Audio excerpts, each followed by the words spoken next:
we on? Yeah, we're on. Oh, we're nice. On. Just see. Nice. And I don't know if this will go on your wall or not, but I tagged you in it. So. Okay. Perfect. Welcome. Thank you. Thank for you. Making the time. It's Thank been you a for while. having me. It's been a long time coming. Yeah. And it was cool the kind of the first time we met. I mean, it was a little wild.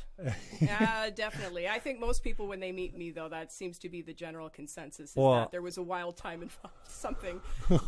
Something occurred where, I was semi out of control. I call you intuitive, aware. Yes. Well, only because you said, I don't know what you said. Something like, you're a smarty pants or something. Oh, listen to you. What? Like, I didn't know. You try to throw those big words in there, right?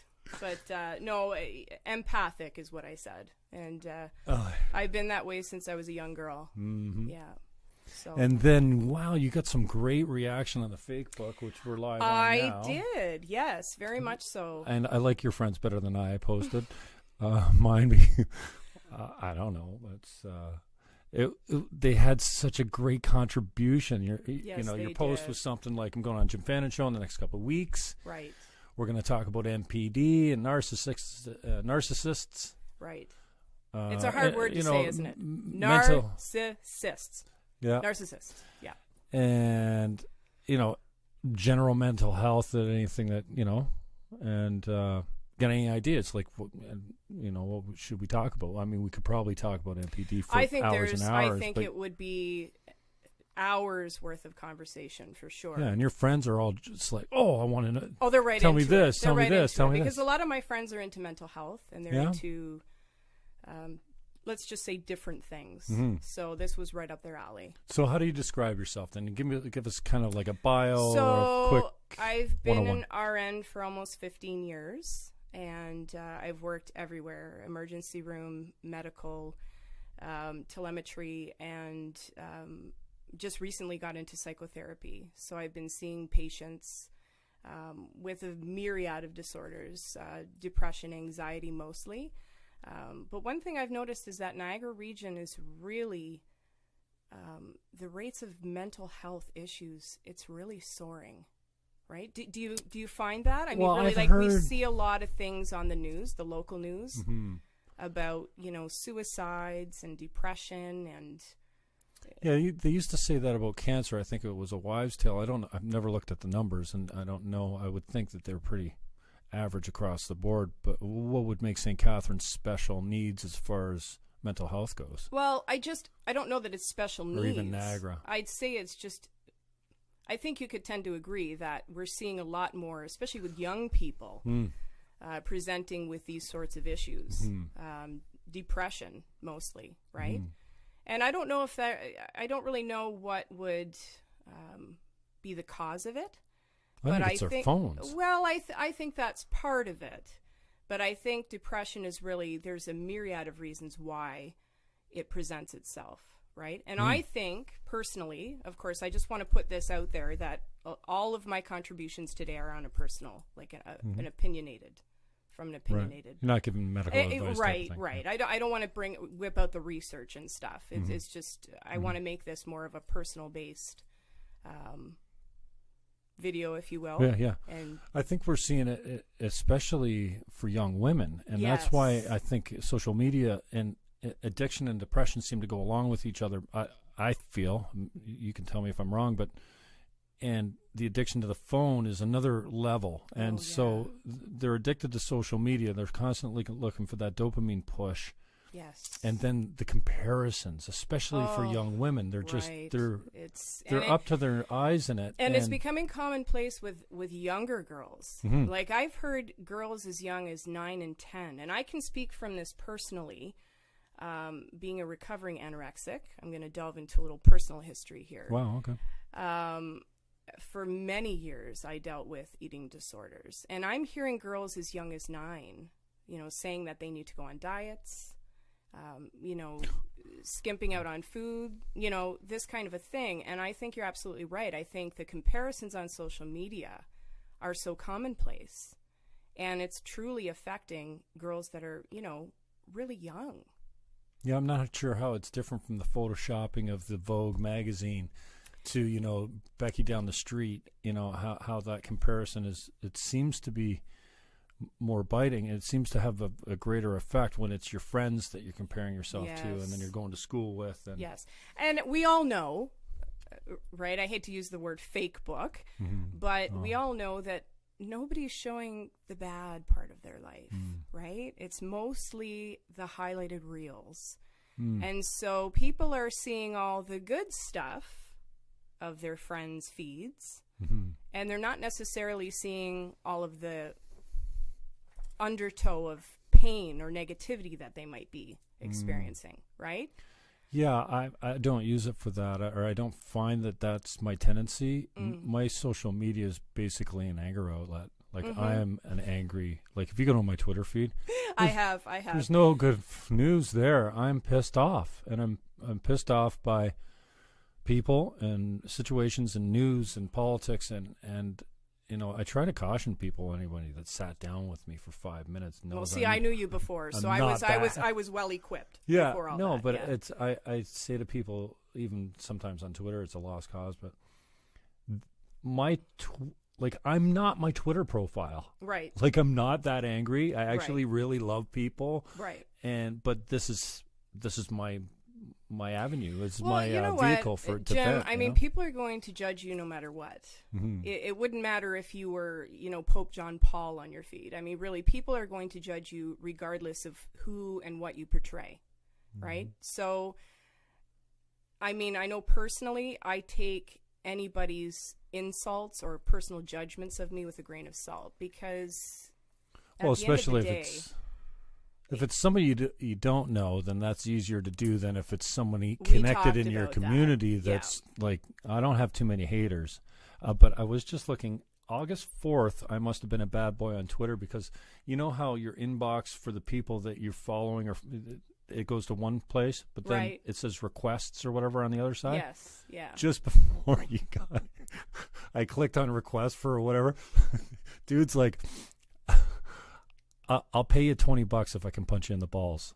What? And the other guy said, "You're an old piece of, I don't know, you're something about old, like you're an old man," or something like this. I'm like, I wonder what I was doing on August 4th. Actually, that's my mother's birthday. Oh, dear. He's coming after me. Of all days. $20. I might even still respond to him now. You could make a good market for that, hey, right? How long? Ball punching for $20. How long is it going to take you to get here? When can you be here? Yeah. Is it going to be cash or check? I'm on my front porch. Yeah, is it going to be cash or check? Yeah. But that's what I use it for. But I'm more, I guess, concerned with the younger generation coming up. I don't think it's evil. The fact that you have all this information at your hand, it is powerful, and you can certainly use it entrepreneurially if you've got the motivation. Yes.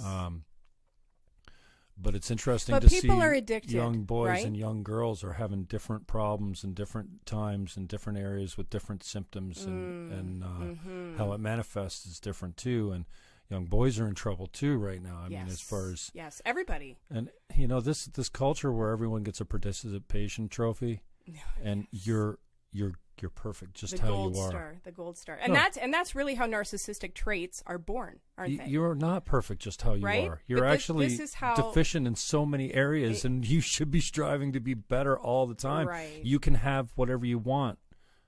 You can be anybody you want. Well, no. You can be anyone you want if you put the time and you learn and you work and you bust your ass. You can be anyone you want. Like, they're truly, So this idea that you're perfect just the way you are, and you can do anything you want. Well, no. There's another part to the equation. You have to put the time in. You have to work. You do, and I think that's sorely lacking in modern society. Right? People just think that they can do A and get B without any effort involved. And, I think this is where we're seeing a lot of these disorders crop up, is through this line of thinking. And so we talk depression, anxiety is what you see the most of? Yes, and then without a doubt. And I also see people who are trying to recover from insults incurred by narcissistic personality disorder, people that they've been in relationships with who've had the disorder, trying to recover from the insult. And it's there's a lasting injury, and I find it fascinating. I've done a deep dive on it because I wasn't aware of what it was. I'd always heard it, but I was led to do a little searching on it. And then I was fascinated by it. And then almost every expert that I saw, every counselor, any doctor, or anybody that had been through it, their final decision on this, as far as advice goes, was always run. Cut it and run. But if it's your mother or your father or your brother or your significant other, I mean, it's not, you can't just cut and run if these people, unless you don't want them in your life anymore. But I was surprised to find out that, one, it doesn't seem like there's a medication for this. Two, the narcissist will never, hardly ever go, oh, yeah, I got a problem and I need to change something about myself. You're absolutely right. And that's the hardest part of trying to get these individuals into some sort of therapy, is the realization that there is something wrong with them, that there's a flaw. Oh, right, yeah. Right? Because there's that grandiosity and that superiority complex. Right. So you're absolutely right. It's very hard to treat individuals with this because they will not admit that there's a problem. Right? Whereas when you see somebody who has anxiety or depression, most of the times they are so, it's caused such an onslaught of sadness and pain in their life that they're willing to do anything to be rid of it.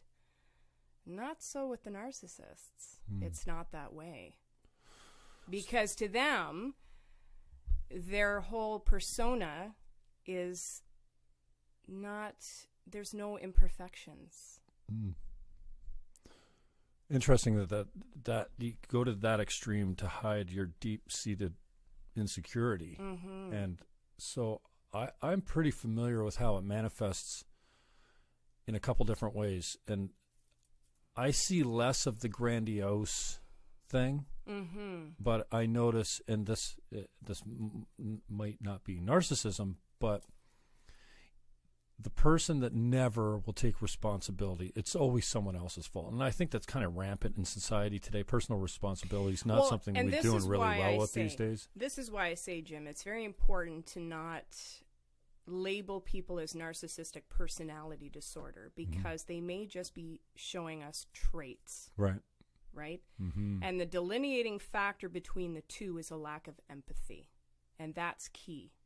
So somebody might be very grandiose about who they are and have high expectations of self and not admit to failure or defeat. All of the DSM-5 indicators of NPD. But really what they're displaying are the traits. Right? And I think it's very easy for people to wrongly assume that people have NPD. For example, one of my dear friends, who I won't name, of course, had said to me a couple of weeks ago, well, this girl, she must have NPD because she changes her profile pic like every day.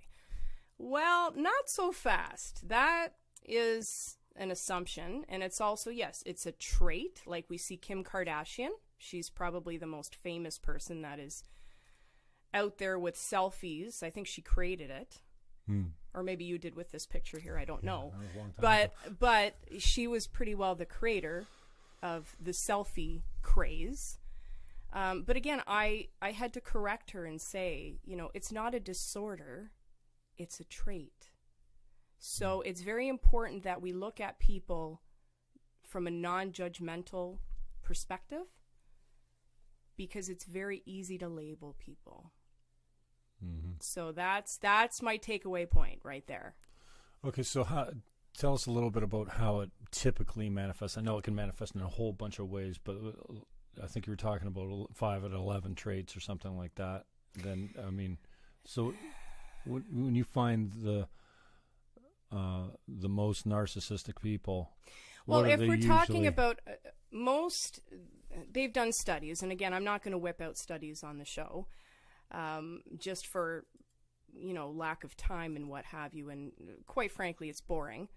But most Hollywood celebrities have actually ranked pretty high with narcissism. So Madonna,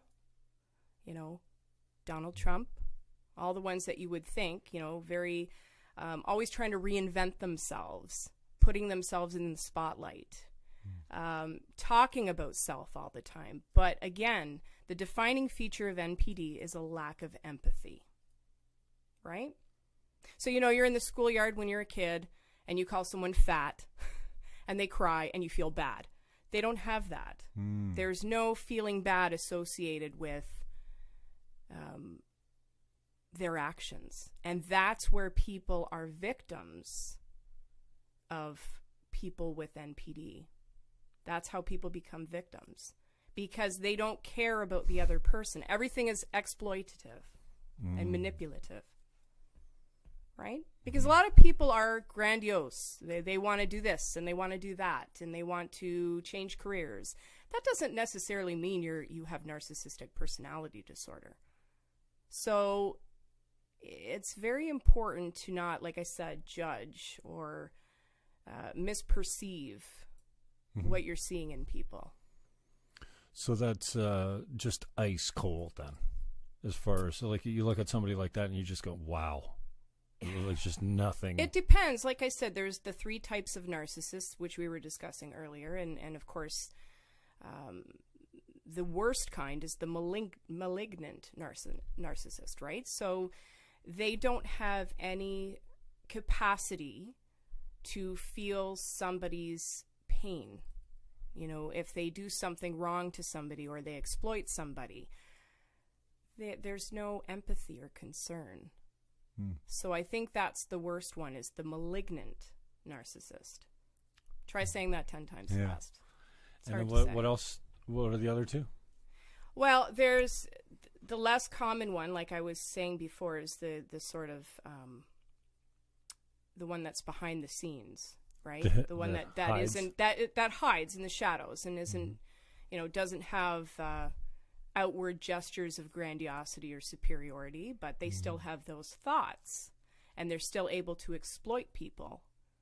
So it's certainly, like I said, we'd need hours to talk about all the different, the variety of ways that these people operate. But it's no doubt fascinating. And I think you could see from the responses on my page that people were either victims of these people or just wanted to know more about the disorder. Yeah, I did quite a deep dive on it, learned quite a lot. I haven't done as much in the communication department. Like, how do you, is there a way, is there a tactic, is there a technique to get through, to handle, to manipulate back, because you feel like you're really your strings are really being it's such pulled, an individualistic approach, and it's that way with all mental health disorders. One size doesn't fit all. So you could go to therapy, you could sit down with somebody that is saying that you are showing or displaying signs of NPD, and have somebody who's an objective participant look and say, well, you are sort of showing these signs and symptoms of this disorder. But again, it's whether or not the person is willing to say that they have it.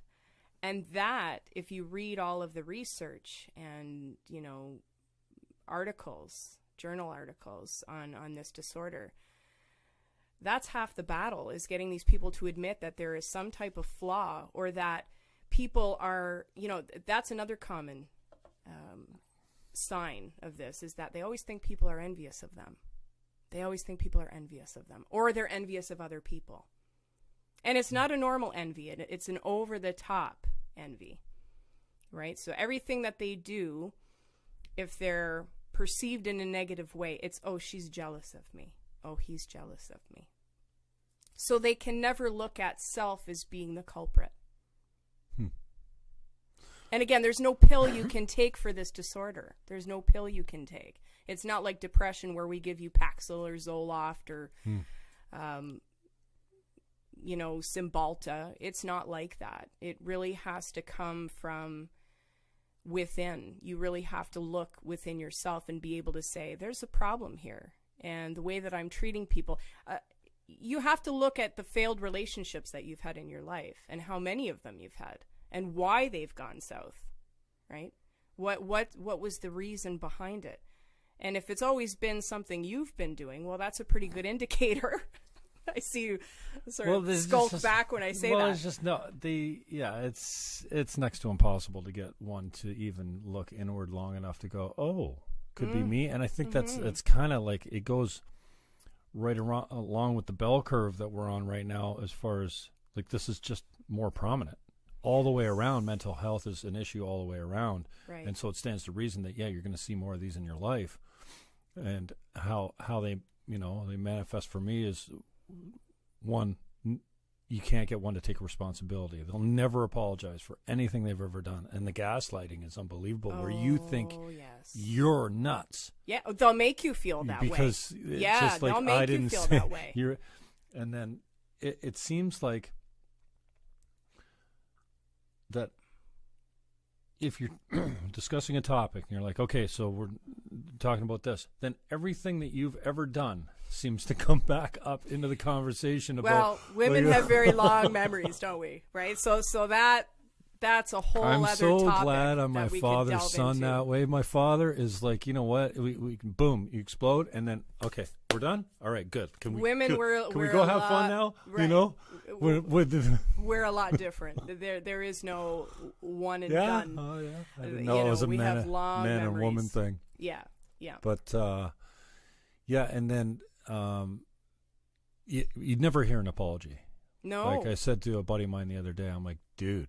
So do you have people in your life that you suspect, of course, without naming names, that may be somewhere on the spectrum? Oh, yeah, for sure. Okay. But I think it's interesting how you say, okay, NPD is a very specific mental illness, and here's the qualifications. And just because you display traits, like I display traits of narcissism, I'm sure some people think I'm way off the scale on narcissism if you just go by my social media or stuff like that. And why is that? I don't. But I think we have a little bit OCD.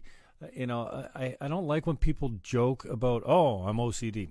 No, you're not. No. But we all do, like counting and again, this is another show topic: is what is normalcy? I mean, how do we define what normal is? There is no defining feature for normalcy. So I think we're all on a spectrum somewhere with something.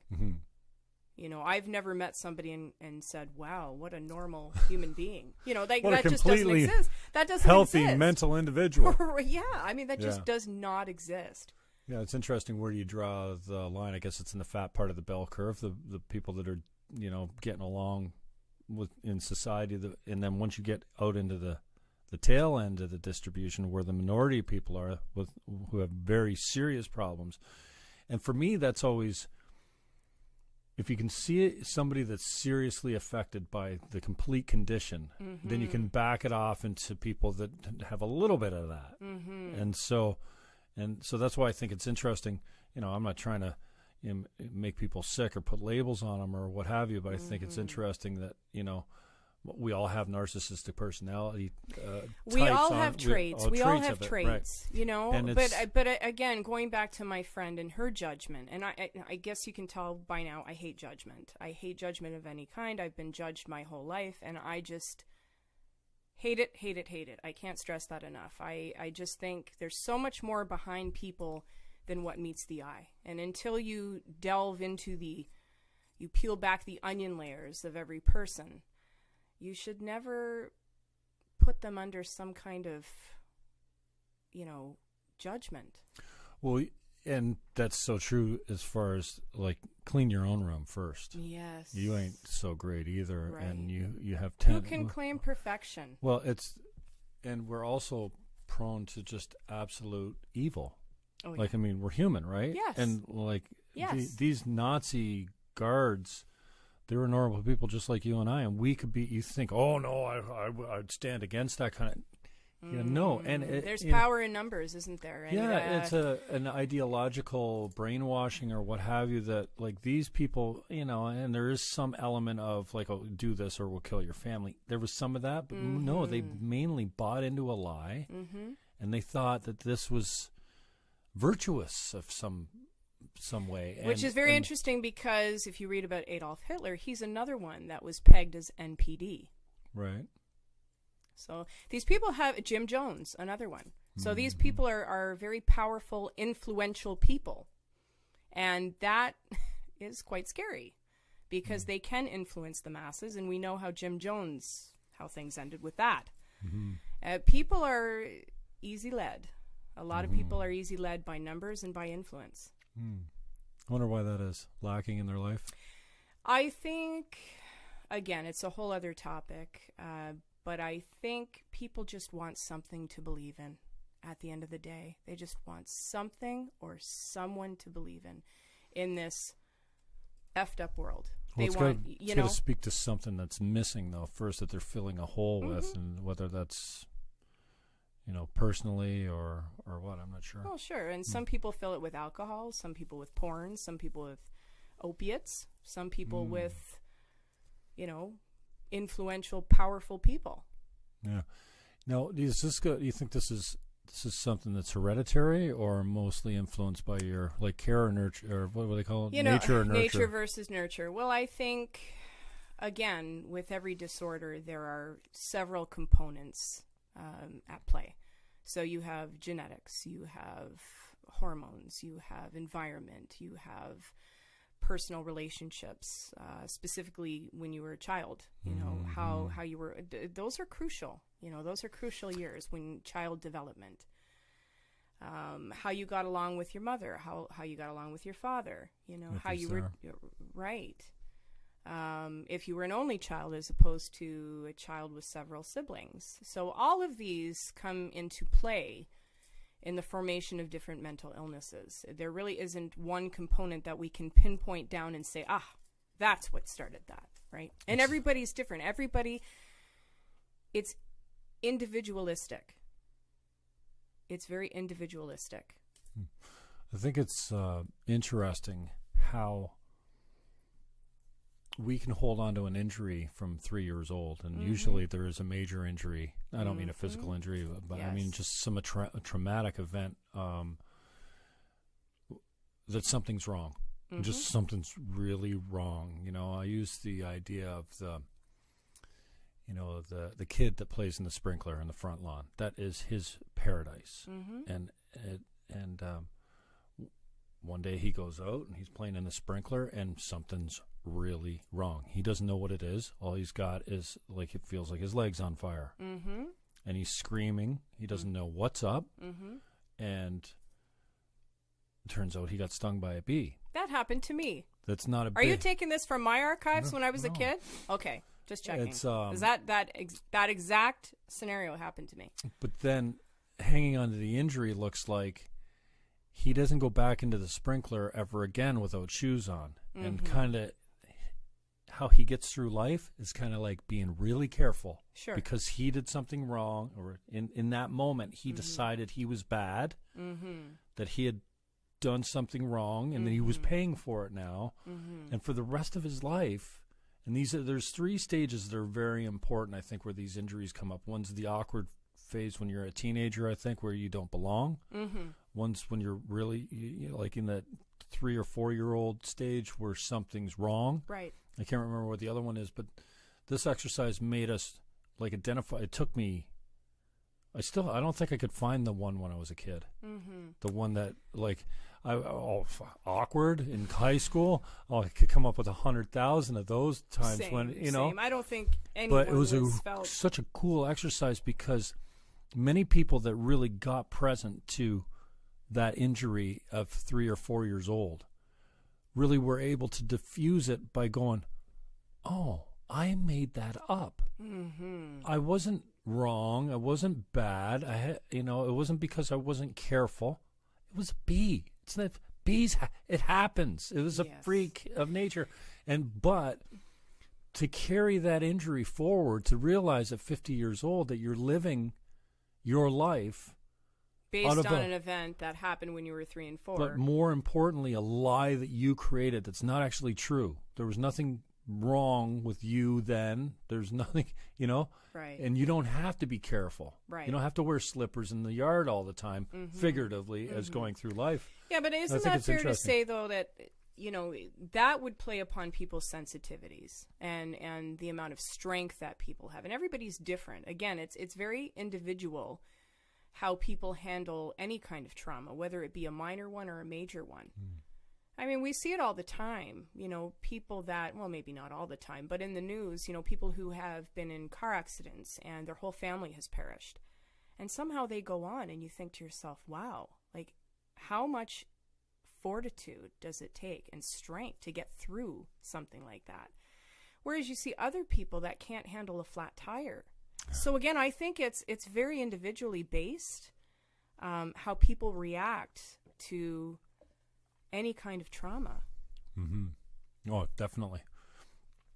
Getting back to did we get into strategies at all? Do you have any of these conversations, or I know it's like I said, impossible. I deal mostly, Jim, with people who are the victims. Yeah, so would you recommend a tit for tat, freeze them out, go silent? This is the narc. Definitely not tit for tat. And the narc is the classic go silent on you type thing. Dangerous. So you don't want to do the tit for tat. You don't want to do that. And I'm more never dangerous. In practice. Yeah, I would never recommend that in practice ever, because that can only end badly. But definitely a first step is just sitting down and talking with somebody with the person that you're in a relationship with, because normally it's the person you're in a relationship with who has identified these characteristics, or it's friends, or it's a family member. And when you have somebody who's objective sitting across from you who can look and say, okay, yeah, this, you're showing signs just even in talking. Showing signs, I love that. Right? Like the grandiosity, showing signs. Me, I.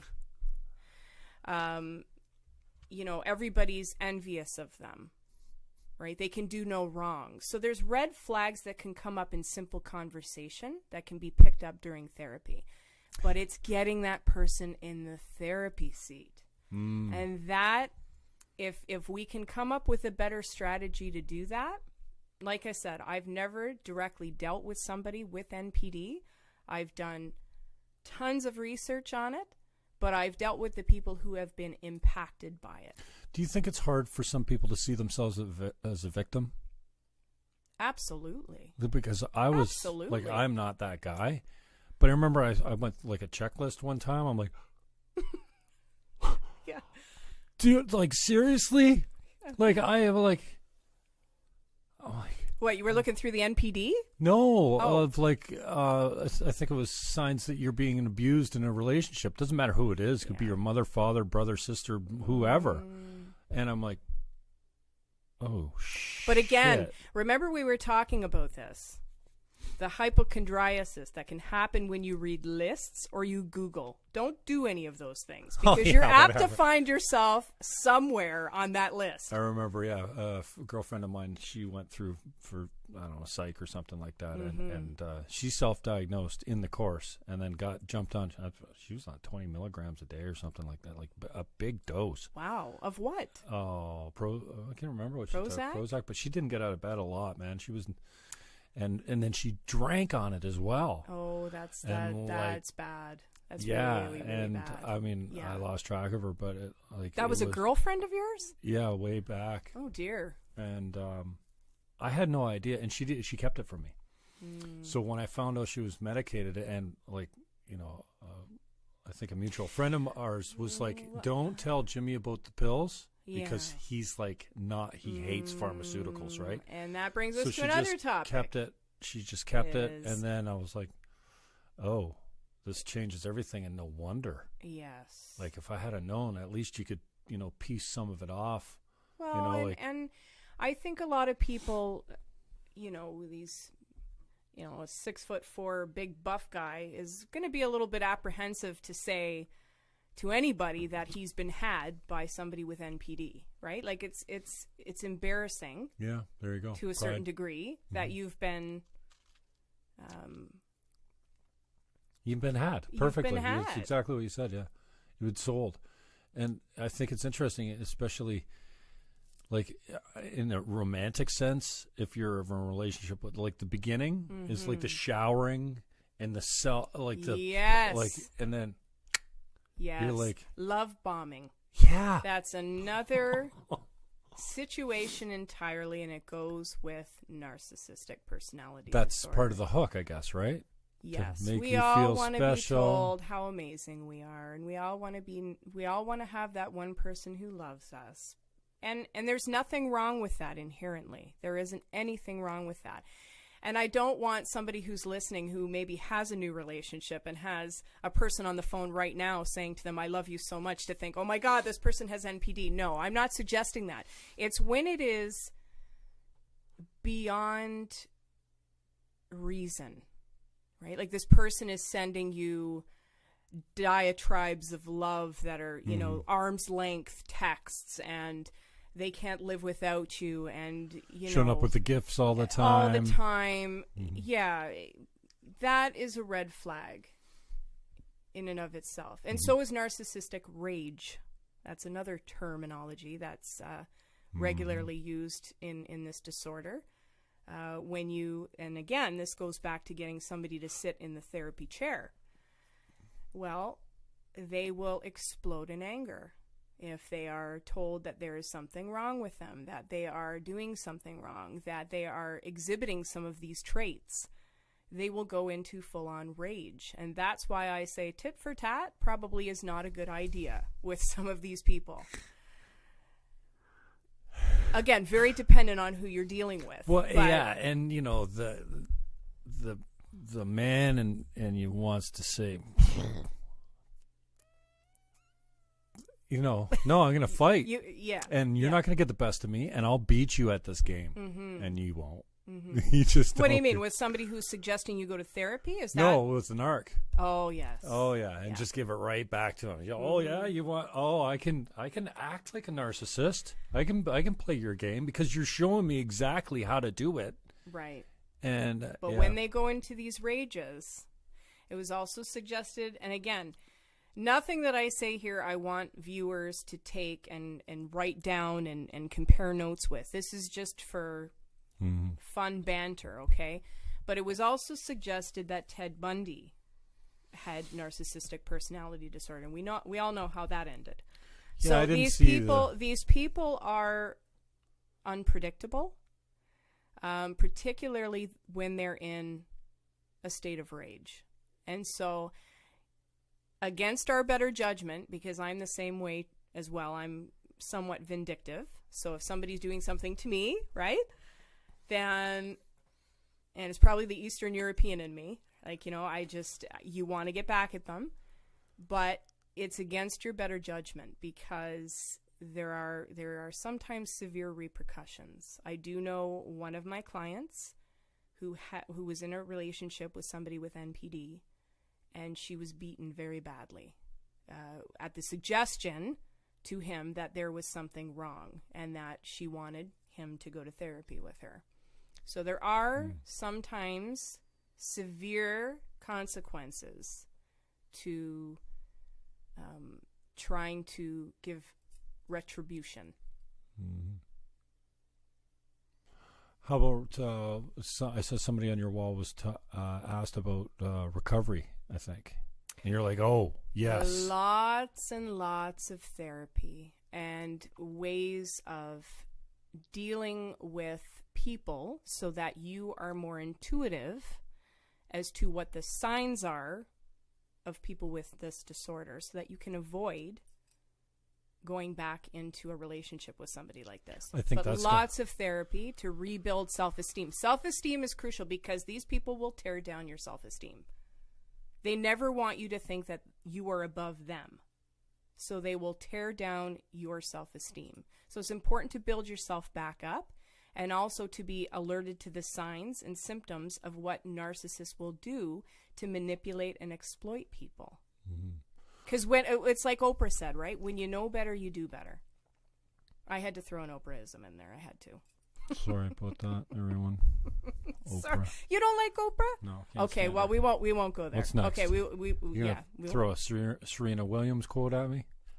That was so great to see her quit yesterday. Really? Quitter. Canadian wins. Yeah, I'm interested in the recovery and the strategies to keep, because like I said, some of these people you choose just to keep in your life, right? And like if it's they make you feel good in the beginning. No, not only that. I mean, as much as you want to, they're close enough that there's some relationships you just can't get out of, right? Right. Like it's not a significant other, but like, you know, a parent or a brother, a sibling or something like that. Sure.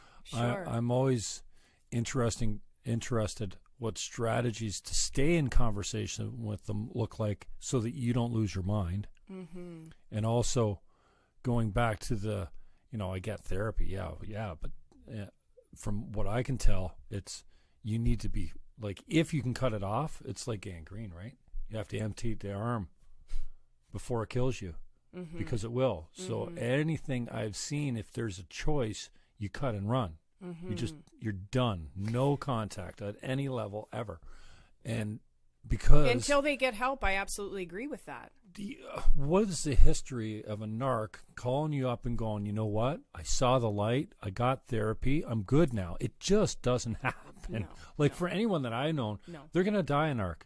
They're going to, they will just never get it. That's why I'm always interested in a strategy for the people that have to stay in the relationship. What's a strategy to protect yourself so that you're not gaslighted to your own mental illness? Well, I don't know that I agree that you clarify what you mean by having to stay in a relationship, because that doesn't jive with me. I think if things aren't good and you're not getting treated the way you should be treated, then there's always opportunity. Well, let's say it's a grandmother to your child or something. So you choose. Oh, you you're want talking the child familial relationships. Yeah, you want that child to have a relationship. It's better than cutting her out forever. Okay, so then you do it supervised. Yeah. You make sure that you are always present, because narcissism can also be a learned behavior. So you have to be very careful that this young child is not around somebody who is a malignant narcissist, because they will learn some of the techniques. Oh no, I'm not even talking about the child, because I think the children are resilient to that kind of stuff. Like, what do they care? Like, I mean, I feel like they're more resilient than I would be. I'm more looking like, okay, so you need to keep this relationship together for the child's sake. Let's say it's good to have him in a relationship with his grandmother. And I'm inventing this, obviously. Right. But then how do you protect yourself so that you don't go mental trying to keep a relationship together that's, like, obviously you have a limited relationship as far as if it's your mother that's torturing you, like you've learned. And that's why I think once you've been burned, you don't need to learn the signs of a narc. You can see them coming from 100 feet. That you're absolutely right. In the dark. You're absolutely right. Unless you're an extremely naive person, which they exist as well. So there are people that I've seen that have been in several relationships, if you can believe it, with somebody who's got NPD. Sometimes the signs aren't very open. They're not covert. They're not out in the open. So it's very easy to hide their true identity through a facade. And I think we were talking about that on the Facebook feed as well, was the facade that a lot of these people, some of these people are high-ranking businessmen. You know, they're not just serial killers or people that we deem bad people. And it can be a great personality trait for functionality, because you're going to be an overachiever. You're going to be driven like no one else. Yes. So, I can see why it's not all bad. It becomes bad, just like any disorder, when it impacts your life negatively. And that's another take-home point, is it has to impact your life negatively for it to become a disorder. Mm-hmm. Or someone else's life, like we were just discussing. Mm-hmm. Like, have you been on the receiving end of a person who has been, looking back, has been NPD? Like, have you been on the... more times than I ever knew before. So, speak from experience. See, because I'm very intuitive and empathic, I've been able to derail people who've come into my life who I right away saw the red flags. So I've never been on the receiving end of that, fortunately. So what signs did you see that jumped out at you? Oh, it's all hindsight for me. Now I see them. Okay. Now I can see them from 100 feet in the dark. Right. Before I was like, you know? Right. But now looking back, the love bombing, the gaslighting, mm-hmm. and the complete lack of personal responsibility, no empathy. Mm-hmm. Like the list goes boom, boom, boom, boom, boom, boom, boom, boom, boom, the projection. Yes. So, painting on me what you struggle with. I'm so secure in so many ways as far as like who I am. Right. I'm sure I've got some insecurity somewhere, but like when you're being gaslit, well, they make you second guess yourself. You can't even believe that. Yeah. And maybe over time, but I think now it would be instant, as far as like, I've seen that before, and I don't really need to spend time with this moving forward, so I choose. But sometimes you can't do that. So that's why I'm interested in not only the recovery but the strategies to stay, because sometimes you're choosing that relationship, albeit at a limited functionality, probably because you're like, well, that's what I was just going to say. I'm not going to leave myself make open. it a limit. Make it limited. Put your limitations on that relationship.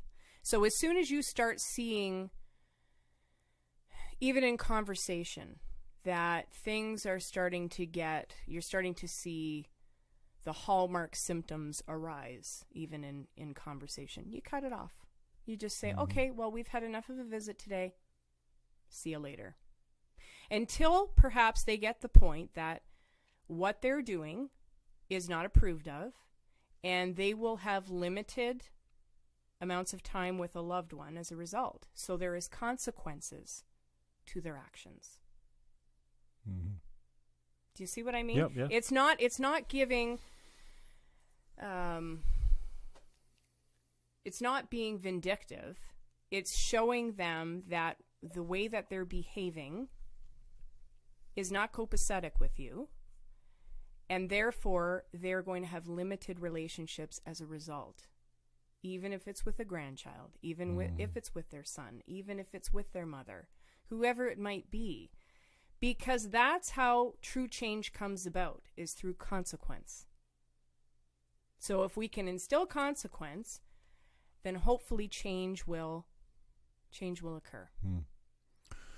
That's another dead giveaway. The one that doesn't have relationships with any of the important people in their lives. You're like, oh, so not many friends. You fight with everyone. Yes, even your closest family members are your.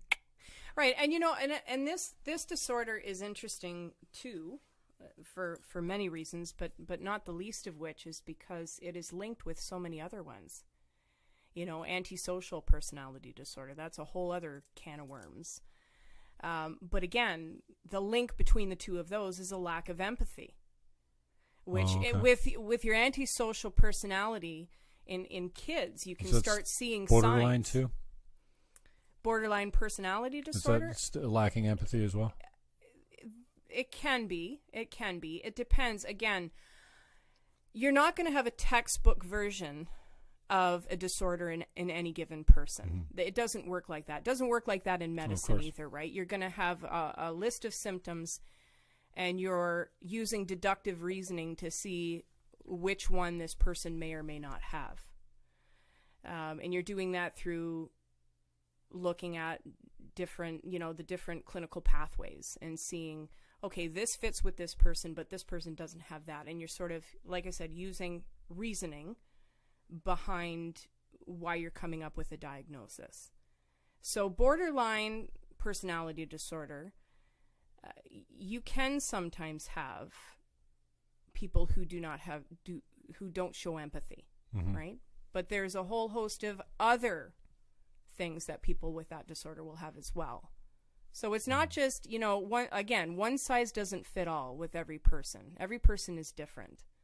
But to be diagnosed, you have to have a certain amount on that list of 9 with NPD to be diagnosed. So again, that goes back to our conversation that we were having about how most people have traits, but they don't have the disorder. Right. And it's very, very interesting that we make the distinction there, because it's not fair to label people, right? It's not fair to label people. And that's very, very, very important key as well, is not... Our society wants to put people into pretty little boxes and say that because they're exhibiting this sign and this sign and this sign, that's what you have. And that's not necessarily so. At least it hasn't been for me in my practice. So I'm just speaking from experience. Right? Yeah. I'm surprised you haven't come across any full-blown people with, and, well, I guess... Well, the chances should be that you get just as many victims as you get. Well, I guess you wouldn't, actually. You get way more victims. Yeah. Unfortunately, they go through quite a few, right? They're not...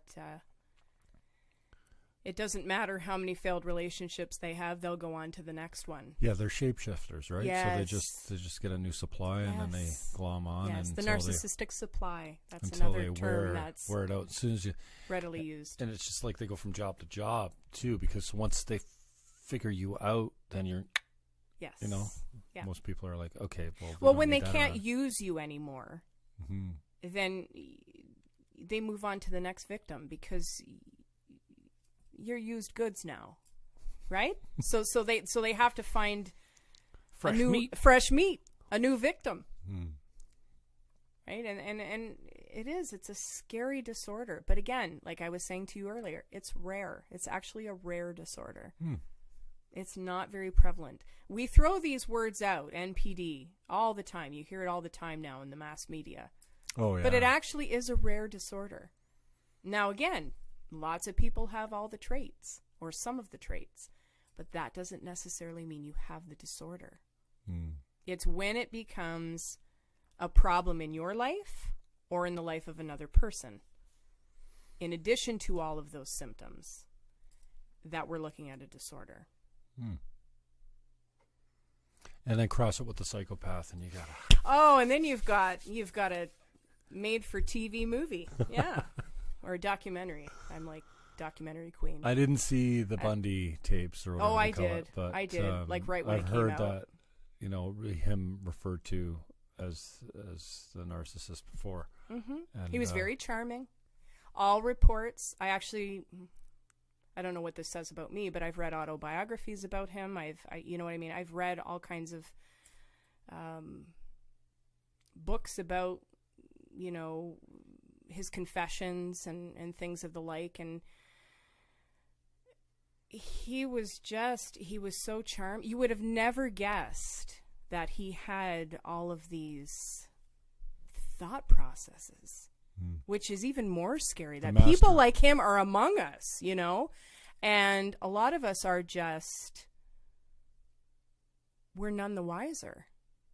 Just like that Colonel Russell too. Like, who would have ever thought that he was capable of the things that he did? But again, there's that thought that they're above the law, that they'll never get caught. So it's very interesting stuff. How does it break down with sex? Men, women? More men. Sorry, guys. More men. Sorry, Jen. It's yeah. driven maybe by testosterone. I don't know. Again, and that goes back to the whole genetics, because biology. When you see genetic makeup, these hormonal, these guys at the top of the hierarchy, like the top of the CEOs and whatever, you think they're normal? These guys are working 70, 80, 90 hours a week. They are. just to have a bigger bonus than the next guy, like the competition level and the. You ever watch American Psycho? Did you watch that movie? No. With Christian Bale? Oh, I think I did. Oh yeah. Now there's a prime example. Oh, it was a long time ago. That's probably one of my favorite movies. Again, I don't know what that says about me. He was but sick, eh? He was. I don't remember it that well, but I do remember him being a freaking monster. Oh yeah. Again, no empathy. So if you looked at that, Christian Bale, it's one of his first ones, I think, wasn't it? Yeah. It was. Again, that was one of my favorite movies. Because you could pick up on so many different traits with him. I found myself analyzing him more than watching the movie, right? I found myself just sort of mesmerized by how sociopathic he was. Yeah, he was outrageous off the hook. Yeah. Yeah, that might be worth a I think you need to revisit that, Jim. Sometimes I revisit these movies and think, oh, I'm going to see this movie again. And then I'm thinking, what was I thinking? I'm more into feel-good movies now, I think. See, I like the documentary because it's real. I don't want fiction. Oh, yeah, I'm totally. You know what I mean? I don't want to know about Hollyweird. I want to know. I can hardly find a movie that's even holds my interest anymore. Like documentaries? Are you kidding? Oh no, the documentaries for sure. But fiction is just like I can't remember the last great movie I saw. It was probably when I was a kid. Like a great movie. I don't know. Same. Some war movies maybe are great. Same. But, like there's nothing like The Lost Boys, for example, right? Or Stand By Me, or Pretty in Pink, or like the list goes on and on and on. Classic. Stand By Me was an amazing movie. Yeah. And poor River Phoenix. I loved River Phoenix. I really loved him. Yeah, that was a good flick, man. Yeah. Oh, yeah. Was it ever? Yeah. So what are we going to talk about now? So we've covered NPD. Mm-hmm. We've covered somewhat of the course of treatment because, like I said, there really isn't a magic pill that you can take to eradicate yourself from this disorder. You just have to see the consequences of your behavior if you're ever able to see the consequences of your behavior, or if you want to see the consequences of your behavior. That's key too. Do you want to see the consequences? Because some people turn a blind eye conveniently. So it's very dependent on, and these people have tunnel vision when it comes to themselves. They just see perfection. So how do you tarnish that? How do you, without bringing out the rage component? There always seems to be something wrong. With them, or just no, in general? Just like it doesn't matter. Like it doesn't matter. The day could be perfect, but there's a meltdown in there somewhere. Right. It's all. You see that more with borderline personality disorder. You see more of the meltdowns. Oh, I know that one. Did you see the movie Fatal Attraction? Again, one of my favorites. And again, I don't know what that says about me. The bunny boiler? Yeah. Yeah. She was classic borderline personality disorder. Oh. Okay. Couldn't be left alone. Needed constant attention. Glenn Close did an amazing job. So did Michael Douglas. One of my favorite movies. Yeah, for sure. For sure.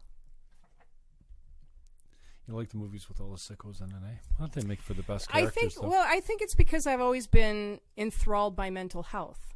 Like I've always, since I was a young person, I've always analyzed people. I don't know if the conclusions I came to were correct or not, but I always found myself analyzing people. So it was a natural tendency to watch a movie and say, oh, I think he's got that, or I think he's doing this, or she's doing that. So. Yeah.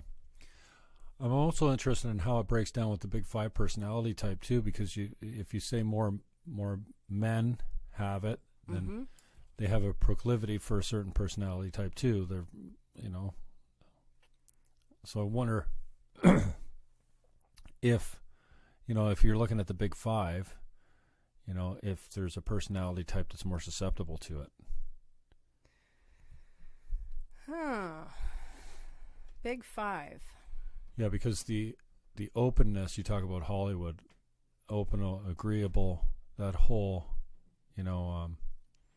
men don't suffer that. They're, on the other end of the spectrum. And then, I find it interesting as far as, like, I didn't really know, like politically, let's say. Mm-hmm. Oh, are we going political? No, I'm just saying, like, you're born conservative. Yes. And you're born liberal. Mm-hmm. Like, these are...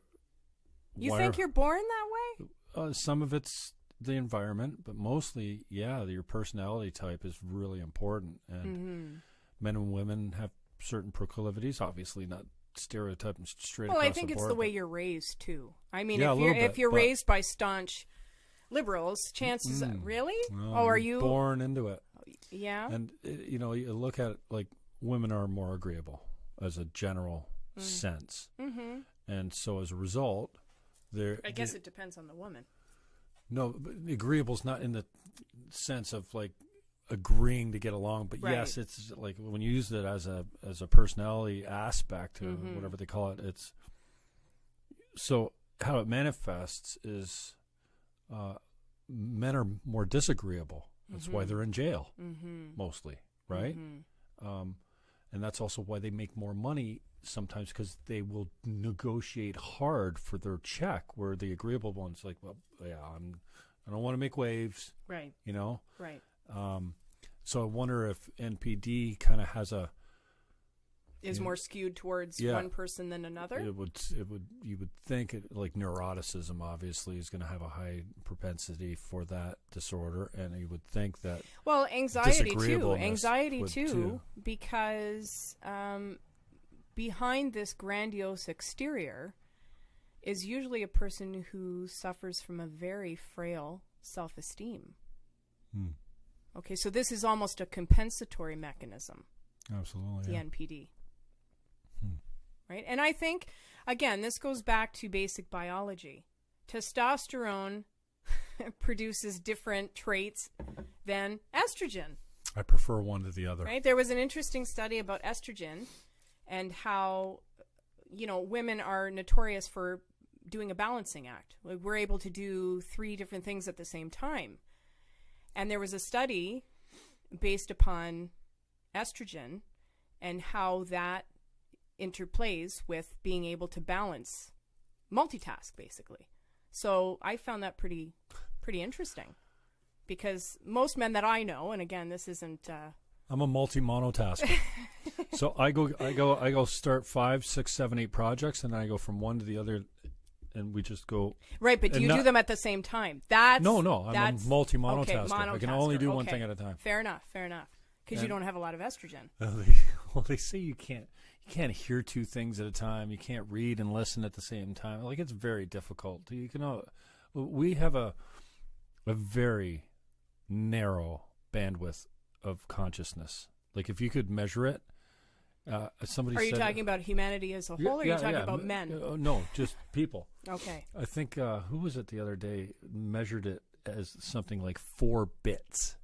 Like, your conscious bandwidth to focus, like, it's so narrow. Well, it'd be interesting to see people like Deepak Chopra and Gandhi if they have that same bandwidth, wouldn't it? Yeah, all that's a whole other program, I think. But I think some people are able to, through meditation, even yoga, are able to bring themselves to a higher state of consciousness. And of course, taking drugs. I mean, we all know that. Can take you to different places. Man's constant craving there. Yeah. We've always wanted to change the chemical makeup of the mind. And it's funny you mentioned yoga, because yoga really started to mess with my mind, and in a good way. Like, I mean, I'm preparing my meals based on when I'm doing yoga, because I don't want to be digesting. Wow. We're at the dock the other day, and he's like, "Here, have a beer." I'm like, "No, I can't. I'm going to yoga." What do you mean? Wow. Well, so what? So you're not going to get drunk. No, you're not going to get drunk on one beer. I said, "Yeah, but I don't want to be burping. Mm-hmm. I don't want to be gassy. I don't want to be digesting. Nothing." Like, I mean, do you do the hot yoga? Yeah. Wow. And it's amazing what comes out of you. And then when you come out of it, you're like, "Oh, so I shouldn't probably ram that hamburger at the fast food joint on the way home." So it's a lifestyle. Yeah, but it creeps on your mind, like, really right away, like, quickly. You're already like, okay, well, If you ever want to watch, and I'm sorry, I don't mean to cut you off mid-sentence, but while the thought's in my head, I have to tell you, I have a lot of vegan friends. And if you ever get a chance, this is sort of on the same wavelength as what we're talking about, because it's a lifestyle. If you ever get a chance to watch a documentary, watch Forks Over Knives. Oh, I watched it the other day, yeah? And I'm not vegan, and I'm strongly considering it, because they make good points in that, I'm telling you. It's very persuasive. Yeah? Very persuasive. Which is why I haven't read the book Eating Animals. I'm not going to Forks Over Knives, spoons. I'm good with all straws. Good. Yeah. I don't care how I get my meat, where it comes from, or my dairy, my blood and pus. I don't care how much antibiotics are in there. It tastes good on top of the food chain. It does. But the ramifications on your health, and I'm telling you, as a person who has medical background. Die. You know how many things I do that are bad for me? I don't. If I really cared. You know what, Jim? I remember being around a campfire, and my friends will totally know who I'm talking about here. And having your same argument. Well, we're all going to die one day. We should do what we want, when we want, how we want it. And now after watching these documentaries and talking to, and I'm telling you, the universe is conspiring against me with this, because I find people in every avenue, no matter where I'm at. If I'm at a coffee shop, I meet a vegan. If I'm at the grocery store, I meet a vegan. Everywhere I turn, I meet a vegan. Because that's the first thing they say. Hi, I'm a vegan. No, but it's interesting because they're drawn to me and I'm drawn to them. And it's almost like it's the universe telling me you have to try this. So maybe I'm going to try it. Very sorry. My friends are probably clapping on the other side of the screen right now, hearing me say that. But it's a very, very persuasive documentary. And I strongly suggest not watching it. Okay, because I'm very easily persuaded. I tried my pitch. Like my steak. You know what? I tried my pitch. If you're not going for it, then I'm not going to keep trying. So that's cool.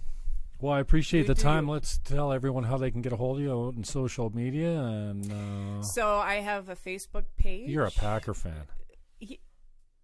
Yeah. I forgot to mention you're a Packer fan. I did. I've been kind of promoting you this week. I've done a couple videos on YouTube and whatnot, and I've been calling you out for being a Packer fan. What's the address? Packer. Oh, it's geez. Twitter, Packer Elisabeth. Packer Elisabeth. Yeah, okay. Yeah. And you'll see my name in Hebrew there as well, because I'm Ukrainian, and there's some Jewish ancestry in there as well. So. I had to put the Hebrew in there. Did you get your 23andMe done? I didn't, but my mom did. And surprisingly, we're mostly Ukrainian, which was very surprising because I was born in England. So my dad is full Brit, has the accent and everything, right? And I was born there in Reading. So I thought naturally, I'm mostly British. Well, it turns out I'm mostly Ukrainian. Which is kind of cool, right? Have you done that yet? I haven't, but my father, about maybe close to 10 years ago now, had an older sister that he didn't know about. Okay. Came out of the woodwork and found my father. So they unsealed adoption papers of some sort, and whatever year there was more information on your relatives. Yeah. So after a lot of investigation, they landed with my mother's phone number, asked for Jim. She said, who, my son? No, too young. My husband. Yeah, here's his number. And they called and said, was your mother Pauline? Yes, from so-and-so. Because Fannon is Irish, is it not? Yeah. Right. And yes, your mother was from whatever. Yes. She was a Goulet. Oh, so you got some French in there. So I didn't realize, I got a lot of French in me, and it kind of. Wow. I don't have any French fans, but my dad actually looks like Robert Goulet, like they're distant cousins. We always knew that as kids, right? But I kind of just. But then when Mary Lou came along, again, my dad. Who's Mary Lou? My dad's older sister that he didn't know he had until he was 70 years old. Oh, jeez. And she just came out and went and so you should see how much they look alike. And weirdest thing, so Graham where was she in the Sioux? I think she was in the Sioux or. And you have a large French population in She the Sioux, drove. right? No, I don't. Yeah, I guess. And she drove to Toronto to put her up for adoption. Oh. But then she married my grandfather, and scandal because she was a devout Catholic woman, right? Oh, yeah, that's a big deal. And she ended up living in Port Colborne. Of all places, she was adopted out and spent her whole life in Port Colborne, 15 minutes from my father. It's unreal. Yeah. I hear a lot of stories like that. And I'm so happy they were reunited. Like, what a beautiful story. It's cool, man. They look alike. They stand alike. Another documentary. Grunt alike, Now I'm excited about my documentaries. 3 Strangers, I think it's called. Okay, so triplets, identical triplets. Oh, yeah. Do you know which one I'm talking about? Yeah. I'm probably saying the name wrong. I couldn't finish it. Yeah. Unbelievable. So. Yeah, twins separated at birth purposely. Triplets. They were triplets. Yeah, triplets. And they ended up finding each other two of them were at the same school. And then 2 of them, one guy killed himself, for sure. Yes. I didn't get through the whole thing. I was starting to, I was like, okay, come on, man. Yeah, I started losing interest, I think. Did you? Oh, Yeah. God, I didn't lose interest in that one. No way. Yeah, that was weird. I think that was Rogan. Somebody was on Rogan, recommended that one. I was like, well, okay, I'll check it out. And I was like, oh, there's so many good ones. Yeah, it started out good. But then. So many good ones. But anyway, I digress. So I wonder if is there any other questions you have? Anything? Like, I know that we sort of skimmed the surface. I mean, like I said, we could have made this into a research-based, boring sit down. I could have had all my paperwork and, had my professor glasses on and went through the whole diatribe of, the DSM-5 and what constitutes what. But for the sake of interest, I think it's nice to sort of keep it light. And but again, I want to be able to address questions. I think we touched on just about everything that your peeps were saying. Oh, just can't wait to see you on, and tell us about this. And recovery was the one that. I remember you saying, we're definitely going to talk about that. Lots and lots of therapy, like I said, and working on rebuilding self-esteem. I was going to say drugs. Drugs are good for everything. You don't want to do alcohol. No. Drowns your sorrows. Now, in my 20s, I would have agreed with you there, and shamefully in my 30s too. But honestly, you'd never want to resort to drugs if you don't have to. That's a last resort. No, I mean for the other person. Oh, yeah. Okay, keep them drunk and high all the time. Right. Gotcha.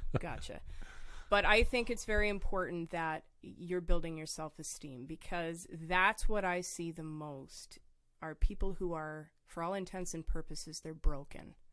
They're broken because the person who love-bombed them in the beginning has torn them down exponentially, and they're trying to see themselves as they once knew themselves. They don't even know who they are anymore.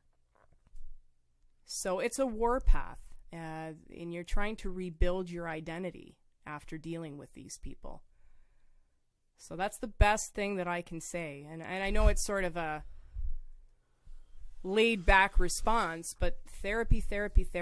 Like, you need to be sitting down with somebody who's objective, not a friend, somebody who is a licensed professional who can listen to you talk about what you've been through, give you strategies to not find yourself in another relationship. Like, you were fortunate that you were able to differentiate very quickly these types of people after having your experiences. But like I've said, I've run into people who have had multiple partners that have had either the traits or the full-blown disorder. Well, there's a magnetism too there, right? Yes. Everybody, when I was reading the books, it's kind of like the empath is the prey. Yes. And the narc is the hunter. Yes. And it's almost like, but if you're an intuitive empath, you're in the snare and you're like, what? Yeah. And again, just like there's different types. I'm telling you, I see them coming around the corner now. Yeah. And you're very fortunate to have that. I don't think I am. I think anyone that gets burned by a narc will know the signs. They don't have to read a book. They know it. They can hear it in their voice. Most people, but not everybody. If you're an empath, now what saved me again is that I'm an intuitive empath. That was one of your girlfriends says, intuitive why don't I send you every guy I've ever dated? She is I'm like, I'm not getting a date one of out the of best this people interview. I know. And again, she's empathic as well. And without mentioning names, you know, she was the prey. And she's beautiful and she's intelligent and she has everything that any person could ever want. And I think that's why these people sought her out, you know. So it's unfortunate, but I think depending upon the type of empath you are, because there's different types of empaths, like there's different types of NPD,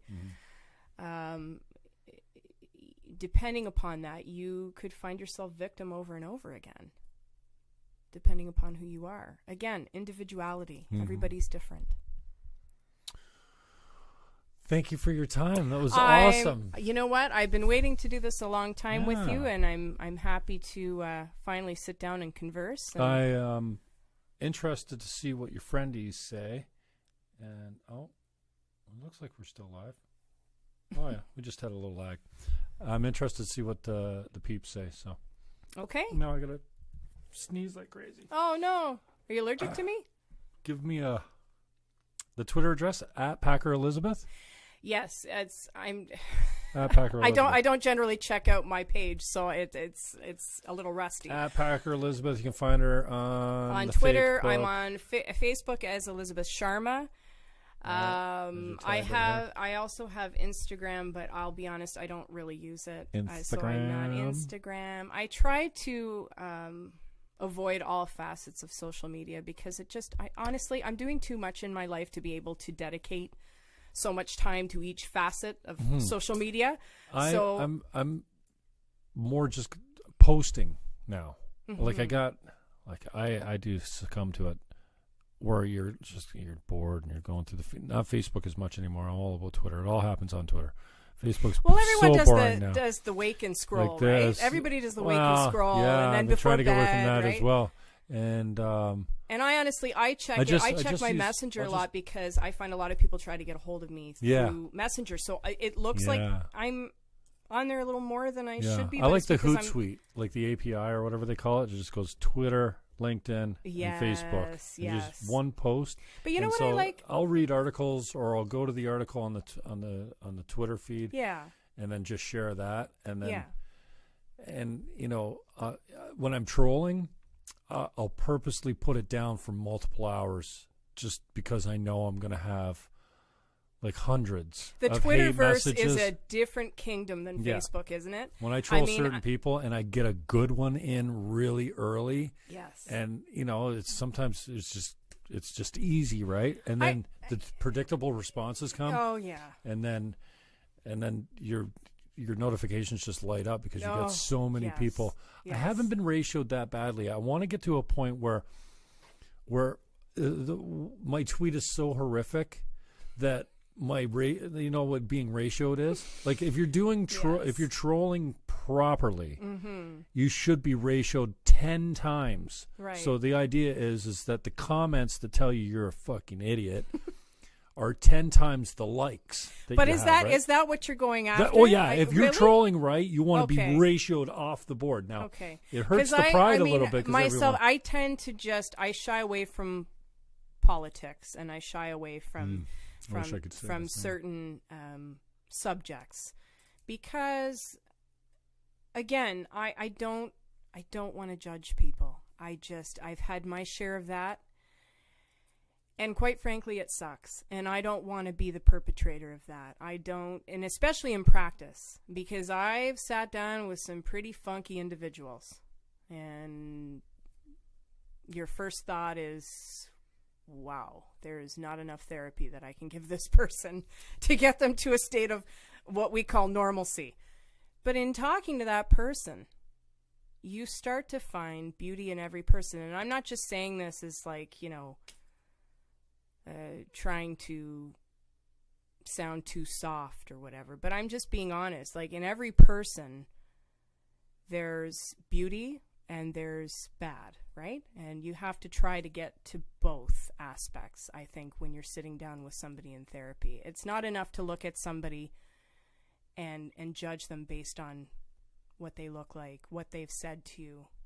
Do you know what I'm saying? I think, so I try not to go the political avenue because of that, because boy, you're going to be just, I can imagine. I wish I could say the same, but no, I'm a victim. And so why do you, just out of curiosity, so why do you go that route? What is it is it just your passion about politics or certain elements of it, or? Well, I ran my first election. I was 24. Green Party ran many times. Oh, wow. I've red-pilled since then, so I'm more conservative than I am liberal now. Okay. Really, I mean. So you've switched teams. Definitely. Okay. As I've gotten older now, free speech is and why science. And why did you switch teams? What was the? Because the left won't stand for free speech, and they've completely detached from science and biology. So, like, there are some certain truths on this planet that you can't get away from. There's boys and girls, and there's one in between. Okay? There's some very small instances when you're born with both parts. Okay? I can't imagine what that would be like, and I can't imagine what it would be like to be a boy and want to be a girl. But can we let them hit puberty first? This idea that your 3-year-old comes to you and says, I want to be a boy, you don't start transition then. So, and they won't stand for free speech back in the day. When I was a lefty in the early days, free speech was a left idea. Now it's right. Now now the left is all you see on news, all you see in big tech, social media, they're all lefties. They're all owned by lefties. They all work for lefties, the media.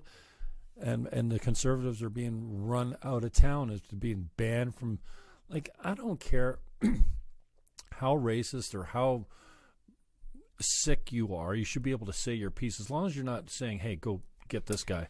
You can't incite violence. There is no hate speech unless it's inciting violence. Unless you're saying, here's this guy's address, go kill him, go hurt him, here's his family, blah, blah, blah. Other than that, I don't want to force people underground with censorship because it only makes it worse. This is how, you don't want to say that word, but that guy in Germany that did a lot of bad stuff because you get demonetized on YouTube. They censor you now if you say the H word or the N word, the 4-letter N word that refers to the H word. Yeah, I mean, it's unbelievable the level of censorship. So, and I think, that whole idea that it rings true a little bit. Like, if you don't vote left when you're young, you have no heart. If you don't vote right when you're grown up, you've got no brain, because people pay taxes and they have experience and lived experience, and so there was a couple things, and I've changed my mind on capital punishment. I've come around. I can't wrap my head around late-term abortion. I don't know why anyone would need after 6 months to kill a baby. Like, I mean, and that's what you're doing. Like, don't give me this. I had a good lefty friend of mine that's a Green Party guy the other day goes, it's not a human, it's a fetus. Like, you can't. Okay, so there's certain things. If you believe that, we can't talk. Like, there's no level of debate that's going to bring you around because you just. So. Well, what if I've had a change of heart on a lot of it, and I'm not going to tell you on any subject what my opinions are, because I have dear friends that have experienced issues related to everything you've talked about, and I want to be sensitive to that. But I think that there's a lot to be said about not saying, right? So you can believe in something, but you don't necessarily have to say it in such a way that it will incite anger. But and again, it depends on the person. Like, I'm not going to tell you what to do, and that's not my scene. But I prefer, like, I have my set of beliefs in my heart, in my mind, my soul, and I keep them to me, because I know that there are people who are dealing with situations that aren't so black and white, right? They're not so black and white.